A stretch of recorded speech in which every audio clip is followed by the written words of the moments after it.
Setelah saya menjadi dosen, ada kepanikan tertentu yang membuat saya merasa mampu nggak ya gitu.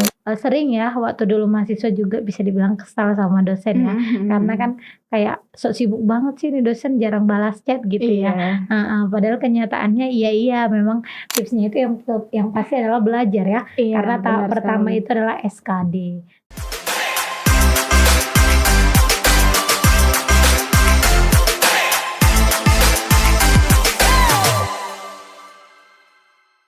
Halo sahabat pendidikan, selamat sore dimanapun Anda berada. Kali ini kita akan membahas terkait dengan topik yang menarik, yaitu terkait dengan ASN muda, mengabdi, dan berkarya. Dengan saya Anggi Rahmawati dan narasumber yang sangat cantik ini ada Kak Irma Siagian, SPD MSI. Halo Kak. Halo semuanya. Oke, pada kesempatan kali ini kami akan membahas terkait dengan ASN muda di era globalisasi saat ini.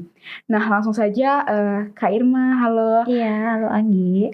Nah, jadi ini Kak, ada beberapa hal nih yang ingin saya tanyakan. Mungkin terutama perkenalan Kakak dulu kali ya, bekerja sebagai apa saat ini dan aktivitas yang sedang dilakukan pada saat ini tuh apa?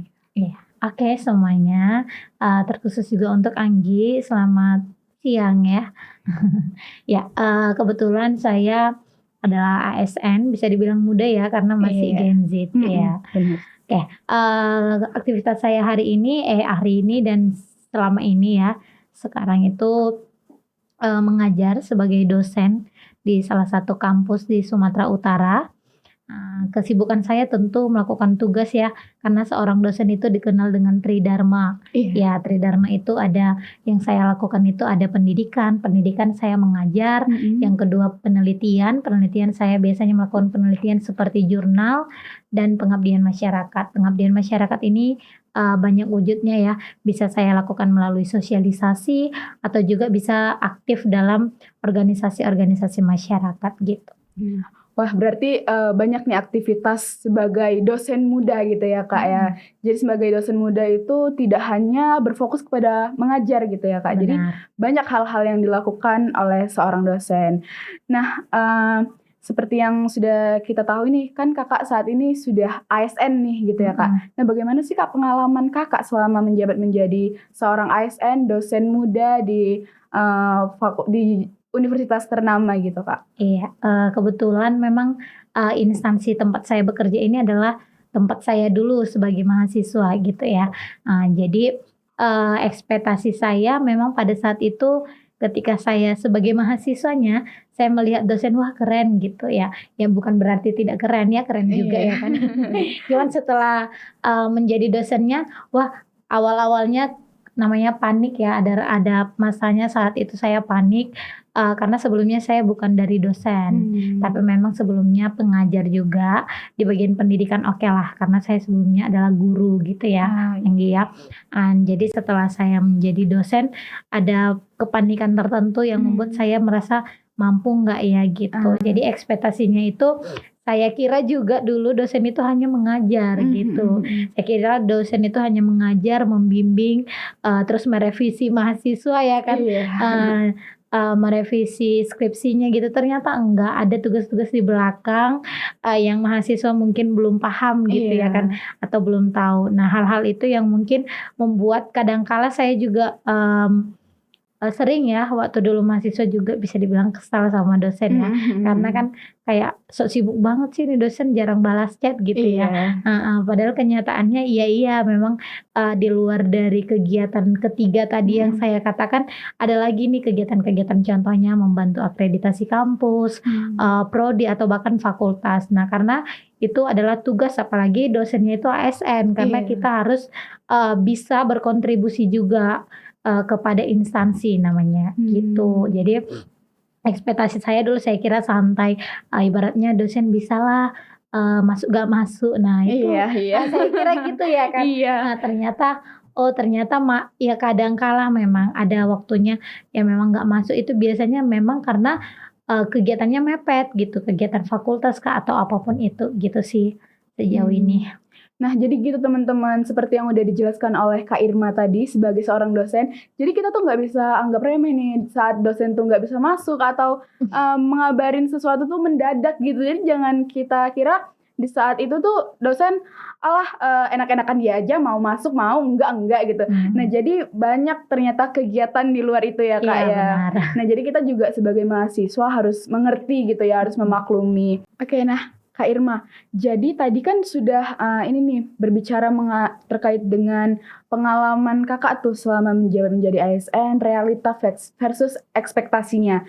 Nah, sebelum kita lebih lanjut lagi, ada nggak nih tips and trick dari kakak supaya anak-anak saat ini tuh bisa lolos gitu menjadi seorang ASN, apalagi ASN muda gitu ya, yang kita tahu tuh menjadi seorang ASN itu bukan hal yang mudah untuk mendapat gelar tersebut gitu. Iya, oke. Ini mungkin tips and triknya berdasarkan pengalaman saya pribadi aja ya. Iya. Jadi saya itu kan dari latar pendidikan itu S1-nya itu dari pendidikan atau keguruan ya. Kebetulan kan saya dosen, jadi dia ASN-nya itu dari S2. Jadi pada saat itu saya COVID. Jadi saya tamat itu di S1 tahun 2020, itu COVID, tidak ada lowongan pekerjaan tentunya ya. Jadi saat itu saya membuka memang usaha kecil-kecilan di rumah, tapi merasa ya untuk apa jenjang karir saya nggak ada di sini gitu. Jadi saya S2 tapi memang dari S1 cita-cita saya memang ASN ataupun guru gitu ya. Tapi karena nggak adanya, nah itu adalah pada saat itu yang ada P3K. Kenapa P3K? Itu tahun pertama memang nggak ada ASN guru. Jadi semuanya dialihkan jadi P3K. Nah, tapi pada saat itu saya sudah belajar selama 1 tahun, tapi tidak ikut seleksi. Jadi tipsnya itu yang pasti adalah belajar ya. Iya, Karena pertama sekali. itu adalah SKD, seleksi kompetensi dasar. Nah di situ saya belajar 1 tahun tapi tidak tes karena tidak ada PNS ya. Nah yang ada P3K, lalu saya dengan modal yang sudah saya pelajari selama 1 tahun, saya jadinya ngambil S2. Nah selama saya ngambil S2, itu saya selesai S2 di tahun 2023. Nah di tahun 2023 kan sebelumnya saya tahun 2020 udah belajar nih 1 tahun tentang SKD, gak gampang gitu ya. Iya Nah pasti. jadi tipsnya yang pasti belajar nomor 1. Oke lanjut. Nah saat itu saya udah lulus S2, kebetulan saya wisuda di bulan 9. Nah sudah ada isu penerimaan ASN di bulan 10, langsung saya daftar, saya ikut seleksi dan pastinya saya ulangi lagi belajar. Saya belajar bukan hanya belajar mandiri, tapi semuanya saya lakukan. Contohnya ada bimbel offline, saya lakukan bimbel offline selama 1 tahun, terus saya lulus S2 bimbel lagi. Bimbel online juga saya lakukan, terus saya juga sambil bekerja, tapi di sela-sela pekerjaan saya selalu memberikan waktu. Contohnya nih, kan sebelumnya saya guru. Nah contohnya guru sedang rapat. Nah pada saat rapat ketahuan ya. Saat rapat saya malah belajar SKD, ngerjain soal gitu. Berarti di mana ada waktu luang, disitulah kesempatan kakak untuk belajar gitu ya. Iya benar, jadi dia ada konsisten namanya. Setelah belajar ada konsisten, yang pasti itu keduanya itu karena ada namanya niat ya kan. Iya benar sih. Jadi ada orang yang ibaratnya bilang cita-citanya ini, tapi yang memang harus diniatkan. Supaya apa? Supaya usahanya bisa ngalir seadanya gitu. Mungkin bagi beberapa orang belajar itu hal yang sulit, tapi ketika kita sudah niat maka itu menjadi hal yang mudah, wajib dan mudah gitu. Ya berbuah manis lah gitu ya. Jadi itu seleksi pertama saya lolos tahap SKD, lalu saya bimbel lagi untuk tahap SKB. Jadi kebetulan untuk seleksi dosen itu ada SKD dan SKB. Kalau SKB-nya itu ada wawancara, ada micro teaching, lalu ada juga tentang tridharma.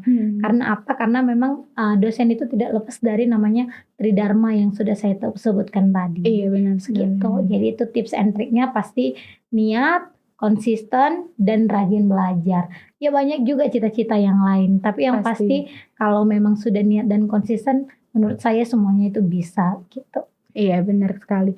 Nah jadi sebelum itu saya ingin tahu dulu nih Kak, Kakak, S1-nya itu ngambil jurusan apa sih Kak? Ya, saya S1 itu, pendidikan ekonomi. Pendidikan ekonomi. Kalau Mhm. boleh tahu di mana Kak? Di Unimed. Di Unimed. Oh, pada saat ini, Kakak mengajarnya juga di Unimed gitu ya Kak Benar ya? sekali. Jadi berawal dari Unimed dan kembali juga ke Unimed untuk mengajar di Benar sana. benar.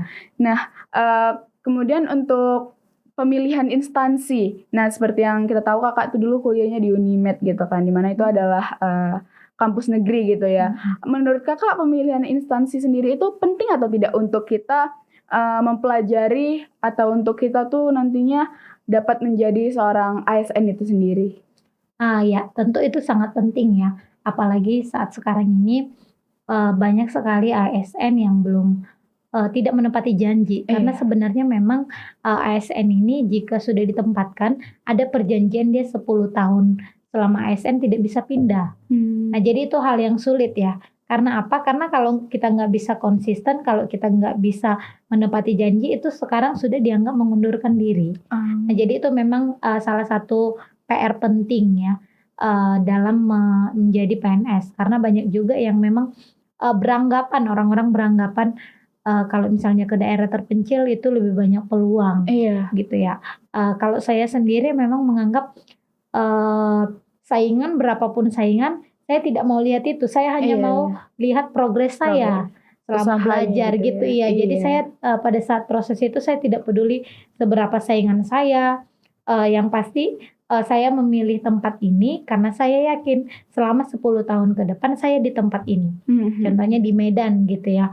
Saya berani karena saya yakin saya di sini, karena memang kebetulan saya orang sini gitu ya. Jadi saya ngambil karena apa? Karena tidak berani ngambil resiko. Nah, tapi saya, banyak pada saat itu juga banyak sekali godaan-godaan yang berani kali ngambil di kota gitu, itu Iya. pasti ya. Berani kali ngambil di kota, itu saingannya berat gitu. Iya. Ya memang nggak langsung saya sebutin, tapi dalam hati saya nggak mau fokus sama saingan saya, sama tantangan di luar. Saya hanya mau lihat, saya pede, saya progres saya ada, saya juga usaha, saya juga Yakin. belajar, saya yakin gitu Mmm. sih. Berarti kuncinya itu di situ harus yakin gitu ya Kak, bahwasannya, Mhm.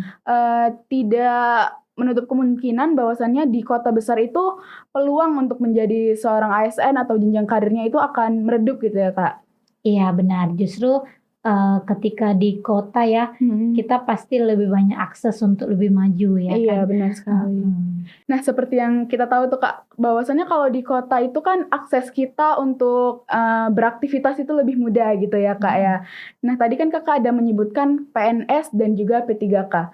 Nah, Mhm. apa sih Kak perbedaan dari PNS dan P3K itu sendiri Kak? Apakah itu sangat, berpengaruh untuk jenjang, menjadi seorang tenaga pendidik atau jenjang karir Kakak sendiri? Oh ya, sebelumnya kan saya cerita tadi, saya Mhm. tidak bisa ngambil P3K. Iya Nah iya. perbedaannya itu P3K itu adalah, eee, PNS dan P3K itu sama-sama ASN, aparatur sipil negara. Iya. Tapi P3K itu adalah honor yang diangkat menjadi ASN, artinya dia harus, honor dulu, minimal berapa tahun gitu. Nah jadi pada Mhm. saat itu kan saya belum honor karena saya baru tamat kuliah. Nah itu sih perbedaannya. Nah untuk, pelaksanaannya biasanya memang sampai sekarang ya, eee, saya tanya teman saya yang P3K, mereka juga belum paham ke depannya gimana. Tapi dari namanya itu, P3K itu perjanjian kontrak sih. Jadi dia, kalau nggak salah ada yang diperpanjang atau tidak gitu. Saya kurang tahu banyak juga tentang itu karena teman saya sendiri pun masih bingung. Mungkin katanya ya belum fix lah gimana, tapi dari namanya PNS dan P3K itu sama-sama ASN, tapi untuk proses seleksinya P3K itu harus honor dulu gitu. Iya.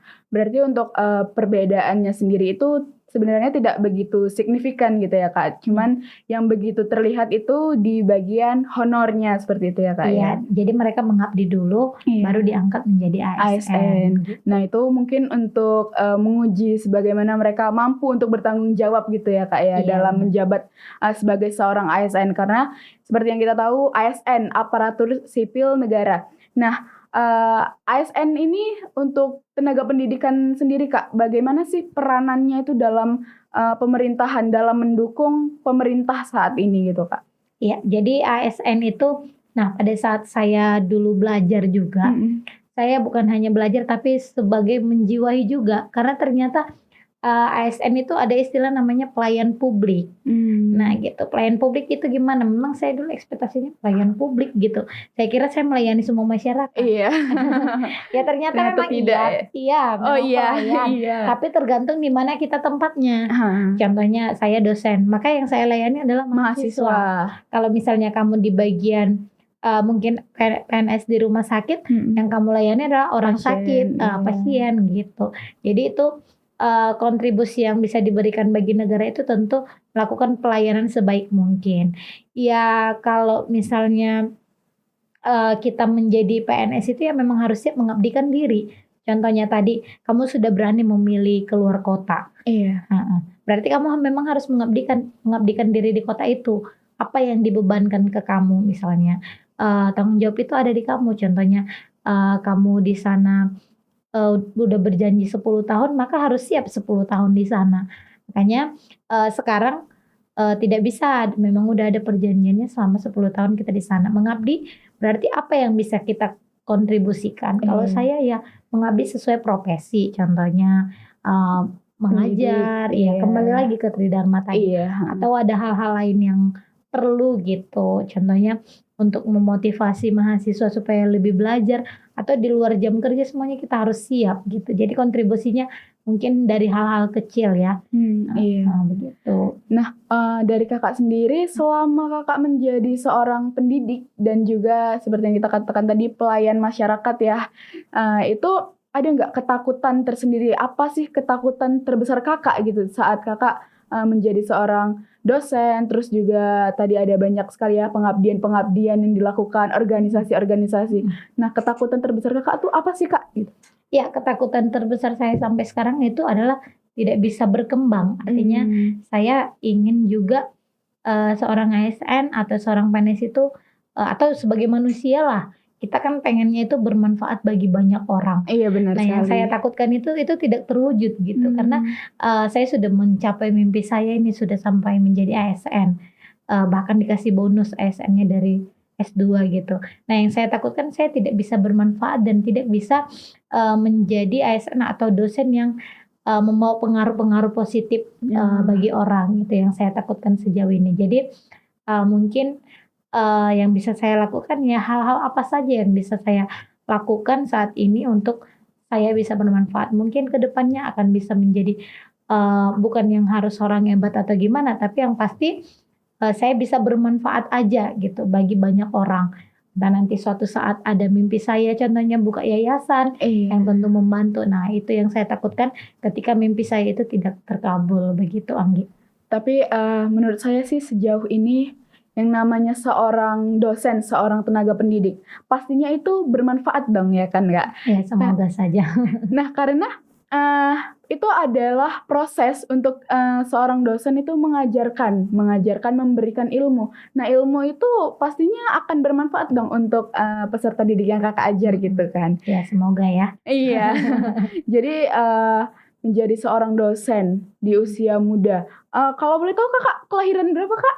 Ya saya lahir di tahun 1998. Tahun 98, berarti masih Gen Z banget nih Iya ya. iya. Nah, pastinya saat mengajar tuh ada nggak, Kak, yang Kakak, ngebuat Kakak tuh kesal gitu? Apakah mahasiswanya? Karena pasti sama-sama Gen Z nih ya, bentrok pasti ada gitu ya, Kak, ya. Nah, gimana sih, Kak, untuk, permasalahan itu gitu, Kak? Justru saya merasa lebih santai ya, kenapa? Karena saya tahu isi pikiran kalian Oh, masing-masing iya gitu. iya. Saya baru kemarin kok jadi Iya. mahasiswa gitu. Jadi kebiasaan-kebiasaan yang mungkin, menurut saya mahasiswa itu ya pengennya yang gimana supaya simpel lah gitu, ya kan? Jadi masih banyak kesamaannya gitulah Iya, ya jadi kan? saya, melihat mereka itu seperti melihat saya kemarin gitu, Iya. tapi ya sebisa mungkin mana yang baik saya saring aja gitu, mana yang nggak baik, mana yang baik gitu sih Anggi. Iya, Mhm. karena, kebetulan saya juga kan Gen Z ya, masih Nah, termasuk yang Gen Z.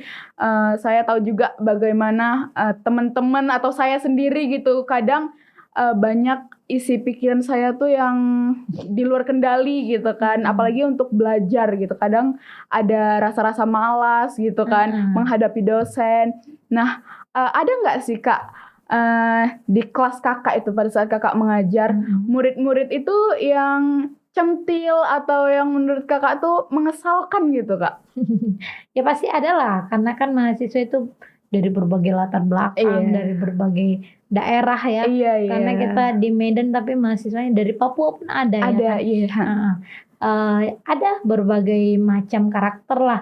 Tapi yang pasti tidak saya bawakan kesal. Yang penting ada batasan saya sebagai dosen, ada batasan mahasiswa juga. Yang tentu kalau misalnya dia centil ya itu pribadi dia, gak bisa Iya. saya ikutin Iya, gitu. benar Itu sih. udah pasti. Tapi secara general, secara umum, ya mahasiswa itu saya lihat pengen yang gimana supaya tugasnya simple. Gimana supaya perkuliahan ini cepat selesai tapi nilainya A. Iya kan? Iya, benar sekali. Memang anak-anak sekarang tuh kebanyakan yang nggak mau ribet, yang simple-simple aja gitu Jadi kan. itu yang saya hadapi. Jadi saya seolah-olah menghadapi diri saya tahun kemarin. Iya. Gitu. Berkaca gitu ya Kak ya. Dulu saya seperti ini dan sekarang saya menghadapi yang seperti ini juga Benar. gitu ya Kak. Nah, seperti yang Kakak bilang tadi kan, ada perbedaan latar belakang dari mahasiswa-mahasiswa yang Kakak ajari. Juga tadi ada bilang ada yang dari Papua, berbagai daerah lainnya. Nah, itu pastinya kan memiliki kepribadian dan karakteristik yang berbeda-beda Kak. Nah, bagaimana sih cara Kakak mengajar tuh agar mereka tuh semua dapat satu paham gitu Kak? Tentu yang saya lakukan itu ketika saya menjelaskan, saya kaitkan dengan berita atau saya kaitkan dengan kondisi-kondisi yang sedang fenomenal supaya semuanya paham. Karena kan semuanya sekarang dari sosial media ya berita. Iya. Jadi mahasiswa itu senangnya bahas-bahas yang lagi fenomenal gitu, senangnya bahas-bahas yang lagi ngetren. Yang lagi Nah, viral ya. jadi ibaratnya dari berbagai latar belakang pun, kalau misalnya kalian adalah mahasiswa di sini, kalian semuanya pengguna sosial media, kita punya hal yang sama untuk dibahas sama-sama gitu. Tapi yang pasti saya hubungkan dari pembelajaran tadi, apalagi kan saya ekonomi, jadi sangat banyak lah yang bisa dikaitkan dari berita-berita gitu. Jadi untuk menyatukan latar belakang yang berbeda ini, sosial media adalah salah satu media nih yang dapat digunakan untuk menyatukan mahasiswa Kakak tuh dari yang berbagai daerah tadi gitu Iya, ya. supaya mereka bisa lebih paham nih dari fenomena ini kan. Fenomena ini rata-rata kan semuanya Realita sudah gitu, ngerti sudah gitu ya. terjadi. Nah, jadi saya kaitkan aja pembelajarannya ke sana gitu. Gitu. Kemudian Kak, saya ingin tahu juga nih dalam pengabdian masyarakat tadi. Nah, apa aja sih Kak yang udah Kakak lakukan sejauh ini? Apa yang udah pengalaman Kakak lah pada saat pengabdian tuh apa sih gitu Kak? Iya, jadi saya pengabdian kepada masyarakat itu beberapa kali saya lakukan ke siswa. Jadi saya kebetulan kan ada beberapa kondisi sekolah ya yang mungkin motivasi untuk kuliah itu masih kurang gitu ya. Jadi pada saat itu saya ke sana untuk memberikan gambaran-gambaran perkuliahan itu gimana sih. Perkuliahan itu seru, nggak seberat yang dibayangin gitu. Apalagi dengan orang-orang yang pengen maju. Ya mungkin tadi kita berbicara tentang mahasiswa santai, tapi kan nggak semuanya. Ada orang yang memang punya ambisi yang kuat gitu, yang Iya, hanya besar. saja caranya aja pengen yang lebih simpel. Iya kan. Nah, jadi itu yang saya lakukan pada saat itu. Saya melakukan pengabdian itu. Saya juga membuat panduan skripsi ya untuk membantu mahasiswa itu termasuk pengabdian juga. Saya juga aktif di gereja ya, atau salah satu tempat ibadah lah, yang ibaratnya ini sebagai wadah saya untuk menjadi orang yang bermanfaat di masyarakat tadi, atau berperan lah dalam kegiatan masyarakat. Nah, itu yang membuat pengabdian sejauh ini yang sudah saya lakukan gitu, Angge. Nah, untuk selanjutnya terkait dengan untuk menjadi seorang pendidik tuh Kak, menjadi seorang ASN. Nah, menurut Kakak pada saat kita kuliah nih, apa sih yang perlu ditingkatkan agar nantinya pengalaman kita selama di kuliah tuh nggak sia-sia gitu Kak. Misalnya apakah harus ikut organisasi, apakah harus mengikuti berbagai jenis penelitian. Seperti saat ini kan banyak tuh seperti ada yang namanya student grant, PKM, nah gitu. Apakah itu menurut Kakak tuh penting gitu Kak untuk ke depannya? Iya, semuanya yang dilakukan mahasiswa baik dari PKM, penelitian, ya punya. Oke, semuanya yang dilakukan mahasiswa baik itu dari PKM ataupun penelitian itu semuanya penting. Tapi tergantung lagi apa menjadi fokus mahasiswa itu tadi. Mau kemana ke depannya. Gitu. Ada juga kok yang mahasiswa mungkin di PKM sama penelitian kurang ya. Tapi dia punya mimpi lain, contohnya jadi pebisnis. Atau bahkan jadi influencer yang sudah dia tanam sejak dini. Jadi yang saya perlu tekankan itu bagi mahasiswa-mahasiswa sekarang, apapun yang menjadi mimpi kalian, apapun yang menjadi harapan kalian, tentu yang kalian lakukan itu adalah konsisten. Ya. Tidak ada yang benar, tidak ada yang salah. Selagi itu dalam kategori yang baik. Kecuali yang kamu lakukan sudah di luar dari garis atau sudah tidak kodratnya sebagai mahasiswa seperti itu gitu. Nah jadi apapun yang kamu lakukan selagi itu adalah menyenangkan hatimu saat ini, atau bahkan kamu disebut sebagai kupu-kupu kuliah pulang, tapi ketika kamu pulang kamu melakukan hal positif itu nggak masalah. Semua orang bisa sukses dengan caranya sendiri. Semua orang bisa berhasil dengan versinya. Ibaratnya berhasil itu bukan harus jadi ASN, bukan harus jadi kaya raya. Tidak, tapi ketika kita sudah memulai sesuatu, kita berani sampai selesai. Nah, itu menurut saya sudah sukses. Yang penting sukses itu kan saya percaya tuh dengan kalimat kita tidak bisa menyamakan perjalanan kita dengan orang lain. Yang penting kita setiap tahunnya ada progres. Gitu. Jadi progres itu meningkat pastinya. Jadi kita fokus aja ke diri kita. Jangan lihat kiri dan kanan, boleh lihat sesekali. Sebagai motivasi. Iya benar, boleh lihat. Ketika ada yang jatuh kita lihat, ketika ada yang makin bangkit kita lihat. Ketika ada orang yang jatuh untuk menyemangati kita. Ketika ada orang yang bangkit juga tentu untuk menyemangati kita ya. Nah, artinya hidup tidak selalu rata, tidak selalu maju, tidak selalu naik. Kadang ada waktunya turun, ada waktunya naik. Nah itu boleh ya. Semuanya menurut saya itu baik selagi itu masih kamu lakukan tidak dengan paksaan. Apalagi anak-anak sekarang mimpinya luar biasa menurut saya. Bahkan entah ya saya benar atau enggak ya. Menurut saya orang juga udah banyak ya yang nggak pengen jadi PNS. Benar atau salah? Itu. Kayaknya sih benar. Dari yang aku lihat sekarang nih Kak, justru lebih banyak mereka tuh tertarik dengan wirausaha gitu ya Kak ya. Iya, jadi semuanya itu baik. Semuanya menurut saya ada yang pengen jadi PNS silahkan. Yang penting kamu mulai, kamu kerjakan. Jangan ibaratnya ngomong aku pengen ini, tapi yang dimulai gak ada. Berarti kunci dari semuanya itu adalah konsistensi. Jadi apa yang udah kita bangun nih di awal, kita harus konsisten untuk mendapatkan hasil yang bagus gitu ya Kak ya. Karena pastinya kan kita nggak mungkin dong di sini kita coba terus langsung berhasil gitu ya. Pastinya akan ada tantangan di balik itu semua, dan itu kembali lagi dong pastinya ke kita ya Kak ya. Gimana kita cara menghadapinya? Apakah kita yakin kita kuat dengan hal itu gitu ya Kak ya. Iya, tapi di samping semuanya itu apapun cita-cita kita yang pasti adalah doa orang tua. Iya benar. Iya kan. Karena apa? Ketika kita punya harapan yang besar, yang kita beritahu itu yang pertama Tuhan kita, lalu orang tua kita. Karena kalau kita ngasih tahu berkuar-kuar ke orang lain itu bisa jadi malah petaka bagi kita. Nah, jadi kalau ada mimpi-mimpi besar itu usahakan yang tahu itu diri kita dulu. Kita doakan, lalu kita beritahu orang tua. Ya. Berarti ibarat banyak nih juga Gen Z sekarang yang bilang sembunyikan prosesmu, tunjukkan pencapaianmu. Benar sekali ya. Jadi selama proses saya benar-benar menyembunyikan. Saya nggak pernah tuh update saya les gitu. Saya nggak pernah update di sosmed saya itu bimbel. Saya nggak pernah update. Bahkan mungkin studi S2 saya juga jarang saya update gitu. Saya hanya sering buat story yang lagi di luar, lagi makan gitu-gitu doang. Jadi orang lihatnya ini kerjaannya nongkrong aja gitu. Padahal di balik itu Heeh. semua ada proses yang Padahal sedang saya kita. nongkrong itu sebenarnya lagi belajar. Iya. Jadi biar aja orang menganggap kita yang gimana-gimana, yang pasti karena itu saya nyata ya di saya ya. Iya. Jadi mimpi saya hanya saya kasih tahu, saya doakan, lalu saya minta doa juga sama orang tua. Jadi apapun itu tapi tetap konsisten di balik semua orang lain.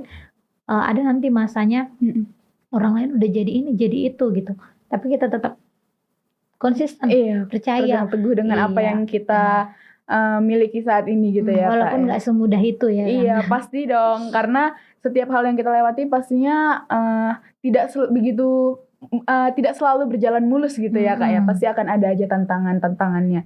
Nah dari Kakak sendiri sebelum Kakak menjadi seorang ASN ini, sebelum itu pada saat kuliah ada nggak sih Kak tantangan di diri Kakak sendiri? Atau mungkin seperti malas gitu Kak untuk melanjutkan perkuliahan. Misalnya ini nih udah di tengah-tengah nih, udah di semester akhir, terus Kakak ngerasa malas, ini bukan jalanku sepertinya. Apakah Kakak pernah Kak mengalami itu? Pernah sekali ya. Apalagi kita nggak bisa muluk ya bahwasanya kalau guru itu apalagi di tempat kita nggak menjanjikan ya ibaratnya kesejahteraannya yang kita rasa ya. Itu perasaan saya waktu itu di perkuliahan. Saya ngerasa ngapain ada fase bosan. Saya orang normal kok pada saat kuliah, nggak yang ambisi sekali, enggak.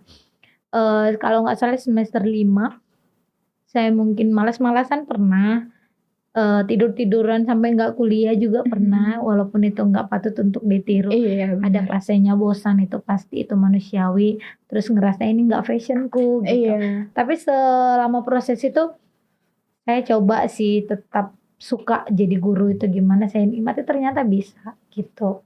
Nah seperti kita nih, kayak saya sendiri gitu Kak, nggak nyangka kalau misalkannya perkuliahan itu udah ngebawa kita sejauh ini gitu. Yang tadinya cita-cita aku tuh pengennya jadi pengusaha misalnya gitu ya. Tapi kok aku bisa ya kuliah di pendidikan? Ini bukan styleku, bukan fashionku. Tapi semakin dijalani kok nyaman gitu ya. Ternyata kita harus tanya sama diri kita sendiri sih memang. Sejauh ini kita dibawa sama Tuhan pastinya nggak mungkin untuk sia-sia gitu ya. Iya benar. Ya mungkin jurusannya pendidikan nggak mungkin kan nggak menutup kemungkinan lah seorang guru punya usaha. Iya benar juga. Contohnya gitu, itu nggak menghalangi. Yang pasti coba kamu lihat aja waktu kamu baru sampai atau mau mulai kuliah dengan keadaan sekarang. Sudah berapa banyak pengalaman yang kamu dapatkan gitu. Iya benar. Ya mungkin hal-hal positif lah yang bisa mengubah mindset kamu sampai di titik ini. Yang pasti kan kuliah juga tantangannya banyak ya. Banyak Nah sekali itu yang pastinya. membuat kamu mungkin akan lebih punya diri sendiri, akan lebih punya nilai di mindset kamu. Itu yang membawa kita kemana arahnya. Karena saya bilang tadi sukses itu nggak mesti menjadi A, B, C atau D. Iya gitu sih Anggia. Oke, nah Kak, jadi kan tadi udah banyak nih kan pembahasan kita terkait dengan pengalaman Kakak menjadi ASN, terus tantangan-tantangan juga yang Kakak hadapi.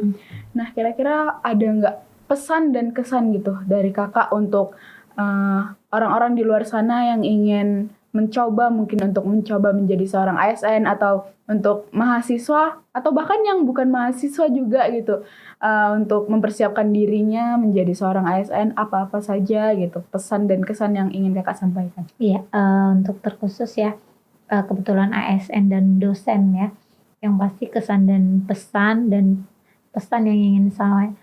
yang saya sampaikan, semua pekerjaan ya, semua dimanapun kita berada, yang pasti itu menyenangkan, karena itu adalah ketika pekerjaan ini adalah sesuatu yang kita kejar. Nah jadi bagaimanapun di dalam, bagaimanapun prosesnya, itu pasti sangat-sangat menyenangkan. Makanya usahakan ketika melakukan sesuatu itu adalah memang hobimu gitu. Untuk pesannya terkhusus menjadi seorang dosen ya, yang pasti selesaikan S1, lalu lanjut S2, dimanapun berada. Kalau bisa carilah ketika kamu sudah sedang S2, gunakanlah tugas-tugas perkuliahan itu semaksimal mungkin menjadi wadah untuk tempat belajar. Karena itu akan menjadi bekal ketika nanti menjadi dosen. Contohnya kebiasaan-kebiasaan meneliti, kebiasaan membuat jurnal. Nah itu karena itu ketika nantinya menjadi dosen, khususnya ASN atau ASN dosen, itu menjadi aktivitas daily ya. Sebisa mungkin, sebanyak mungkin jurnal yang di-upload itu sebaik, pasti jauh lebih baik gitu. Karena itu akan menjadi tugas, karena tadi tridharma pendidikan, yaitu mengajar, penelitian, dan yang ketiga pengabdian masyarakat. Untuk pengabdian masyarakat ya sebisa mungkin ya bermanfaat kepada masyarakat melalui bagaimanapun, entah itu sosialisasi atau webinar. Nah, makanya kan banyak dosen yang melakukan webinar. Nah, itu sebisa mungkin. Nah, itu adalah tugas-tugas utama nantinya. Tapi yang pasti bagaimana dulu supaya masuk nih menjadi dosen ASN-nya. Yang pasti kayak yang tadi, selesaikan dulu S1, S2 sambil mempersiapkan diri. Seperti SKD tadi, seleksi kompetensi dasar. Lalu ada SKB, SKB-nya itu micro teaching dan wawancara. Lalu ada SKB CAT itu seperti SKD, tapi dia menyelesaikan soal-soal terkait tridharma perguruan tinggi, dan ada soal bahasa Inggrisnya juga. Terus sih terus pemilihan tempat juga menjadi PR utama. Karena kita harus apalagi seorang ASN harus punya pendirian bahwasanya kita sudah berjanji gitu, harus di tempat itu selama 10 tahun, bila perlu seumur hidup, karena kan ya kita udah memulai, ya mengakhiri juga harus benar gitu. Karena terus pun ketika kamu sudah memberanikan diri dan udah mempunyai cita-cita menjadi ASN, relakanlah hidupmu sepenuhnya sampai tua. Karena kan ASN sampai pensiun ibaratnya kan di situ. Gitu. Berarti usahakan instansi yang kamu tuju itu adalah instansi kesukaanmu atau instansi favoritmu. Itulah menjadi tempatmu untuk berkembang, tempatmu untuk mengabdi, baik kepada masyarakat, baik kepada negara. Itulah menjadi wadah untuk menjadi pengabdi gitu sih. Oke. Nah, jadi seperti itu ya sahabat pendidikan. Jadi bahwasannya kita untuk nantinya menjadi seorang ASN, untuk mempersiapkan jenjang karir kita ke depannya, banyak hal yang harus kita persiapkan. Yang terutama yang tadi sudah kita dapat itu ya Kak, pastinya adalah kesiapan diri. Jangan lupa juga untuk selalu mengusahakan apa yang udah kita inginkan, apa yang udah kita laksanakan, harus konsisten dalam segala hal. Apa yang sedang kita lakukan, jangan putus di tengah jalan. Jadi harus kita benar-benar kita optimalkan untuk mencapai yang terbaik gitu ya Kak ya. Benar. Oke. Mungkin itu saja yang dapat kami bahas dan kami sharing pada hari ini ya Kak ya. Oke, Anggi. Oke, sekian dari kami. Selamat sore dan sampai jumpa. Dadah, selamat sore.